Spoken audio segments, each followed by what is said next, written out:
Prime Minister Narendra Modi and leader of opposition in Lok Sabha Rahul Gandhi visited Maharashtra today. This marked a strong start of assembly election in Maharashtra. Rahul Gandhi unveiled the Chhatrapati Shivaji Maharaj statue in Kolhapur. Before that, he had a breakfast with Dalit tempo driver and his family.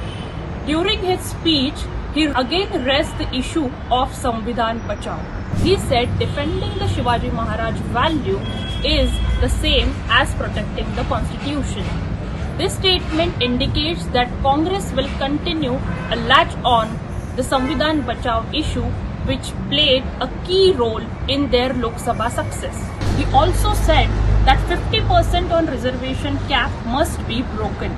Therefore, in today's meeting, it became clear that opposition will focus on protecting constitution to attract the Dalit, Adivasi and Muslim voters. Meanwhile, PM Modi inaugurated a project more than 50,000 crores, making Mahayuti's beginning of the poll campaign.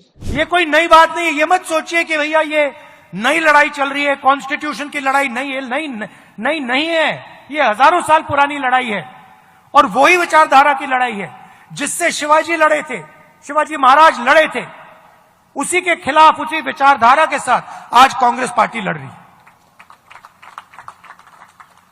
और आपने देखा, नियत दिख जाती है, नियत को छुपाया नहीं जा सकता है। उन्होंने शिवाजी महाराज की मूर्ति बनाई और कुछ ही दिन बाद वो मूर्ति टूट कर गिर गई। नियत गलत थी। मूर्ति ने उनको मैसेज दिया कि आप अगर शिवाजी महाराज की मूर्ति बनाओगे तो फिर शिवाजी महाराज की विचारधारा की रक्षा करनी ही पड़ेगी। इसीलिए वो मूर्ति गिरी है, क्योंकि उनकी विचारधारा गलत है। वो सामने जाकर हाथ जोड़ते हैं और फिर 24 घंटा शिवाजी महाराज की सोच के खिलाफ काम करते हैं। आप देखिए, इनका राज अभिषेक नहीं होने दिया। राम मंदिर के इनॉग्रेशन में, पार्लियामेंट के इनॉग्रेशन में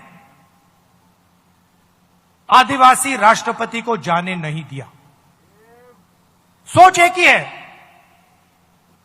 सोच में कोई फर्क नहीं आया, विचारधारा एक ही है और लड़ाई एक ही है।